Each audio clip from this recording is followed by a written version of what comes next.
Saudi থেকে India বাড়ি যাওয়ার জন্য শপিং করতে বেরিয়ে গেলাম। শপিং করতে আমি, আমার ভাই আর এহসান তিনজনে যাব। কিন্তু এহসানকে আনলুকিং লাগছিল, দেখতে অতটা ভালো লাগছিল না। আমি ড্রেস চেঞ্জ করে আসতে বললাম, কিন্তু সে হেসে আমার কথাটা উড়িয়ে দিল। ও ওই ড্রেস পরে যাবে। আমার ভাইটিকে দেখতে ভালোই লাগছিল। তারপর বাস ধরার জন্য উপরে চলে এলাম। আসলে আমরা ডিউটির বাসে উঠে মদিনার হারামে যাব আর মদিনার আশেপাশে শপিং করব। একটু পর বাস এলো আর আমরা বাসে উঠে পড়লাম। তারপর বাস থেকে নেমে হারামের দিকে হাঁটতে লাগলাম। আমি ভিডিও করছি, তাই আমাকে ভিডিওতে একটু কমই দেখতে পাবে, এহসানকে আর আমার ভাইকে বেশি দেখতে পাবে। রাস্তায় এই যে গাড়িগুলান দেখছেন, এগুলি হচ্ছে ভিআইপি গাড়ি। আসলে যারা বড় লোক, মানে যাদের টাকা বেশি আছে, তারা এই গাড়ি বুক করে পুরো মদিনা হারাম ঘুরে। অবশেষে হারামের কাছে চলে এলাম। হারামের কাছে আসার উদ্দেশ্য হচ্ছে এহসানের বন্ধুর একটি খাজুরের দোকান আছে আর আমরা খাজুর নিব। কত কিলো নিব দোকানে যাওয়ার পর ডিসাইড করব। এহসান ওর বন্ধুকে কল করবে, কিন্তু ওর ব্যালেন্স নেই, আমারও নেই, আমার ভাইয়েরও নেই। ওর বন্ধু 310 নম্বর গেটের পাশে দাঁড়াতে বলেছিল। আমরা 310 নম্বর গেটের কাছে অপেক্ষা করছিলাম। এত গরমে সবাইকে পানি কিসা লেগেছিল, তাই হারামের ভিতরে যেখানে পানির ব্যবস্থা করা আছে সেখানে গেলাম। যাওয়ার পর এহসান, আমার ভাই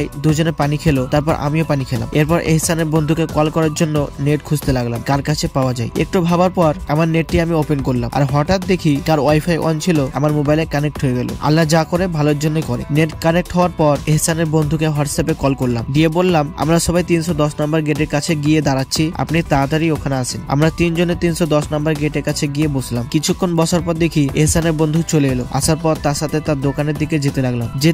যেতেই আছি, রাস্তা শেষ হচ্ছে না। অনেকক্ষণ হাঁটার পর জিজ্ঞাসা করলাম, ভাই আর কত দূর হাঁটতে হবে? ও বললা আর 2 মিনিট, চলে এসেছি। হাসি মজা করতে করতে ওনার দোকানের কাছে পৌঁছে গেলাম। দোকানে ঢুকে দেখি সমস্ত রকমের খাজুর সুন্দরভাবে সাজিয়ে রেখেছে। তারপর আমাদেরকে পানি খেতে দিল। পানি খাওয়ার পর দোকানটা একটু ঘুরে দেখলাম। দোকানটা খুব সুন্দর, সাফ সুতরা, পরিষ্কার পরিচ্ছন্ন। তারপর এহসানের বন্ধু আমাদেরকে খাজুর দেখাতে শুরু করলো। এই লম্বা লম্বা খাজুরটি বের করলো। খাজুরটি লম্বা লম্বা, দেখতে ভালোই লাগছে। আমার ভাই একটি খাজুর তুলে মুখে দিল। খাওয়ার পর জিজ্ঞাসা করলো কত রিয়াল কিলো? ও বলল 12 রিয়াল কিলো। আমি বললাম ঠিক আছে, অন্য একটি খেজুর দেখাও। সে এবার নিচ থেকে বক্স বার করে উঠিয়ে বলল, এই খাজুরটি দেখো, এই খাজুরটি একদম প্রিমিয়াম কোয়ালিটি, মোটা মোটা, লম্বা লম্বা। আবার আমার ভাই ওই খাজুরের বক্স থেকে একটি খাজুর উঠিয়ে খেলো। তারপর আমাকেও একটি খাজুর দিল। খাজুরটি আমিও খেলাম। প্রিমিয়াম কোয়ালিটি খাজুর বলে কথা, অবশ্যই খাজুরটি খেতে ভালোই লাগলো। তারপর সেম ওই ধরনের খাজুর একটু কম দাম, ওটি বার করে দেখালো। এবার এহসানও খেয়ে টেস্ট করে দেখলো। অনেক খাজুর দেখার পর প্রিমিয়াম কোয়ালিটির খাজুর আমি নিলাম 2 কিলো আর আমার ভাই নিল 3 কিলো। যতই খাজুর দেখি না কেন, খাজুরের কিং আজওয়া খাজুরকে কি করে ভুলি বলো। এবার আজওয়া খাজুর দেখালো, একদম প্রিমিয়াম কোয়ালিটির। আজওয়া খাজুর আমি নিলাম 1 কিলো আর আমার ভাই নিল 4 কিলো। খাজুর নেওয়া কমপ্লিট। এখন আমার ভাই কাজু, কাঠবাদাম আর মিষ্টি তেঁতুল নিল। মিষ্টি তেঁতুলটা